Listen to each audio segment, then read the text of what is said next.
Zachary White's Pittsburgh Sports Now with Duquesne women's basketball coach Dan Burt. Dan, to have the fans here, it's maybe a different kind of start to a season. Just what was it like having this evening to reunite with so many familiar faces? A lot of familiar faces. We're really excited about what's going to happen this year on both the women and the men's side. We had a lot of familiar faces. I also saw new faces, and that's really important as we engage a new fan base with winning basketball games on both ends of the floor, offensively, defensively, and then also with our men's program really on the upswing and our women's program back to where we were. We're really excited about tonight and what tonight has brought.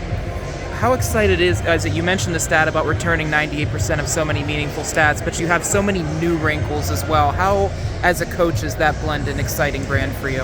It's really exciting because we have people that can play multiple positions. We're a lot more explosive around the arc. We're bigger, we're old, we're long, we're strong. And the big concern is how are we going to play all these guys? And that's going to make it really, really difficult on me. Establishing roles, and roles are different than status.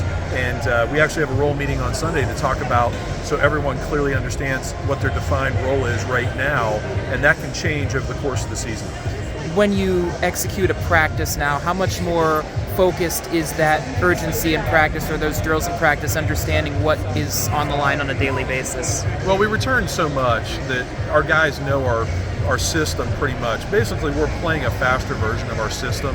Defensively, we're different, and I won't go into that right now. But we're doing it with better talent than we've had, and more explosiveness and more quickness. And so the people that were the incumbent players, the 98% that is returning, is being challenged every day. And so you're going to see a lot of different lineups out there, from a big jumbo lineup to a death lineup, which is a very small lineup of explosiveness. When you put together a schedule almost feels like a curse word nowadays. Just what's it like putting a schedule together that gives your team a chance to compete, whether it's at an at-large or to get your end goal of raising a banner in the Atlantic 10? Everything that we do within scheduling is for us to hopefully garner an at-large bid. It is incredibly difficult for us to find Power 5 teams that are willing to play us, whether it's on a neutral floor or here at Duquesne. Typically, it is a minuscule offer of a guarantee, and it's going to their place. We're very fortunate that our city neighbor, Pitt, is still willing to play us, and we really appreciate their administration and their coaching staff in playing the city game. We're really excited because Princeton is a legit program, a top 40 program. Kent and Delaware are also very good. Bowling Green's coming off a 31-win season. Niagara was in the WNIT last year. Vermont was in the WNIT last year.